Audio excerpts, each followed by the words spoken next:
Hello, people. Hey, I want to take you through some comic pages, kind of my process of how I go from kind of roughs to like tighter pencils to digital pencils and then to inks. But also, I want to talk about this Kickstarter that is ending tomorrow. It's ending tomorrow. So it might be ending today, depending on when you're watching this. So make sure you go to 100daysofmakingcomics.com/Cory Kerr. This is Philip talking.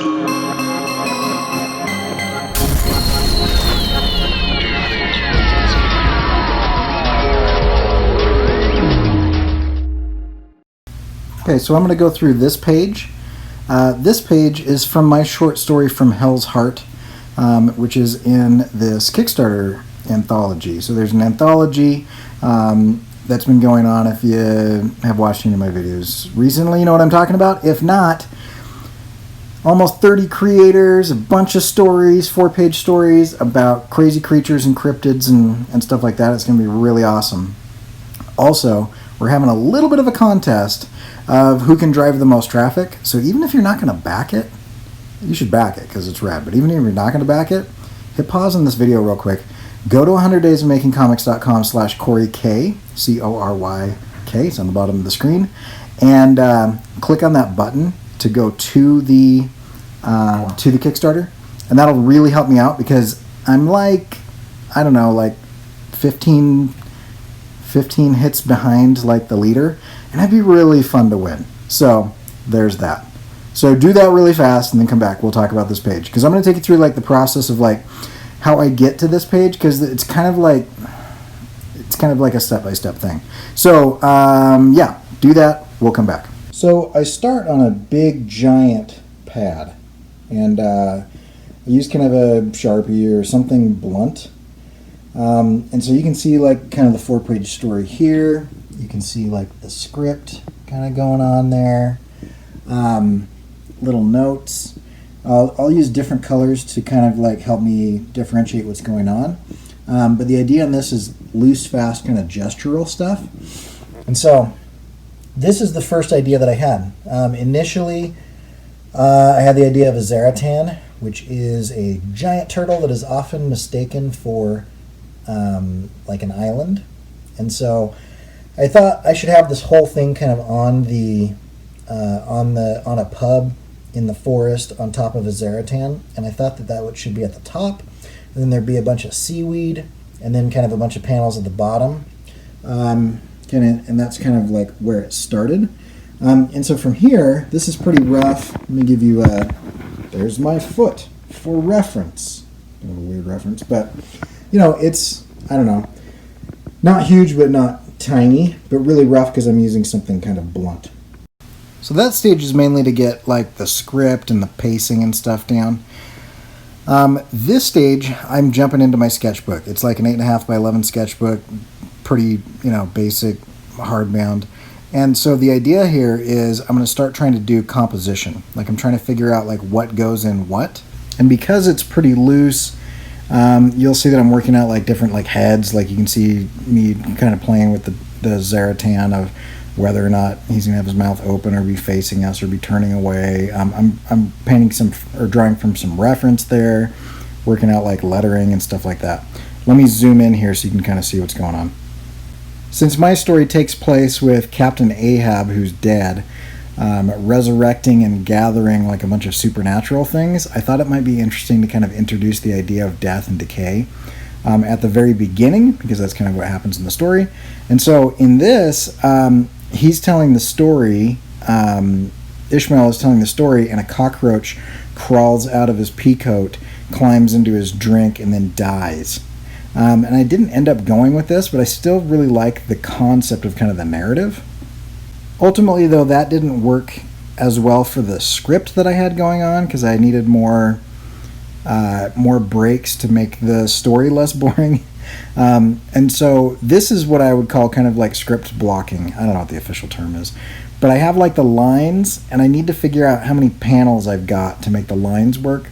And so I went by a 3x3 grid with kind of a panel at the top for this map, and then a big splash at the bottom for like the kind of giant like establishing scene. And so ultimately this is what I went with. So once I got like the compositional thumbnail down, then I jump into pencils. So pencils on this are pretty basic. They're very small. This is probably 2 or 3 inches tall, I think. And I'm just getting in there with a real sharp pencil trying to figure out like what is in each panel and the kind of layout, the composition of each panel. And I do it really small because it gives me an opportunity to kind of work out the pacing, work out the flow. And you'll notice that I start in macro here, almost abstracted, so that we're so far in that we're not sure what we're looking at. And then each panel I pull a little bit out. So I started on a macro on the fly's eye, I pull out to the fly's head, I pull out, you see the entire fly, I pull out, you see this guy's shoulder, I pull out further, you see where he is, and continue to pull out and pull out and pull out and pull out until all the way at the end you see the big scene where we are. So the entire shot could be cinematic in that it's just pulling back. Like I kind of imagine it like a slow pull back with the camera the entire time. But because it's comics and because I'm using this kind of pacing that I'm using, it allows me to deliver a line per panel and kind of snapshot each moment. So I kind of like that. Then I go to digital pencils. So with digital pencils, you'll see that it's the same composition, same layout, same shots and everything, because I figured all that out in rough. But what I'm doing right now is I'm tightening everything up, because I can tighten it up here digitally and then I can ink it, right? And so what I'll do is I'll bring this into my iPad or get it onto my computer and do it in my Cintiq, and I'm going to blue line over the top of my roughs. So I take my roughs and I decrease the opacity quite a bit. I drop it down significantly, and then I can kind of blue line over the top of it. Then what I do is I hide the pencils and I lighten the blue line and I print out just the blue line. But you can see like not much has changed, but you're seeing like perspective in the room. I'm drawing each bottle on the shelf in the pub. I'm drawing all the bricks. I'm drawing all the shingles on the roof. I'm getting more detailed, on the face of the turtle and all that. Then I ink it.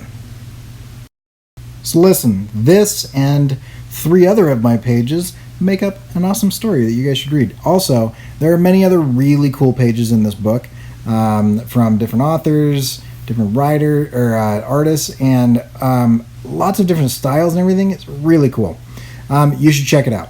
And if you don't want to buy it, which is fine, you don't want to get a physical book, you can get a digital book. Way cheaper, still just as good. I like books, so I like to get the book stuff, but you could get it digitally. Or if you just want to help me out, don't tell the other guys. Just click on my link. Also, I did a video here where it is it's got animation, and I did editing, and I did live action and all this stuff. And so go to the link at the bottom of the screen, 100daysofmakingcomics.com/CORYK, and go watch that video, because that's a fun video. So if you're into stuff that I'm doing, go check those things out. You'll really help me out, and I'll see you guys later. This is what I'm talking about.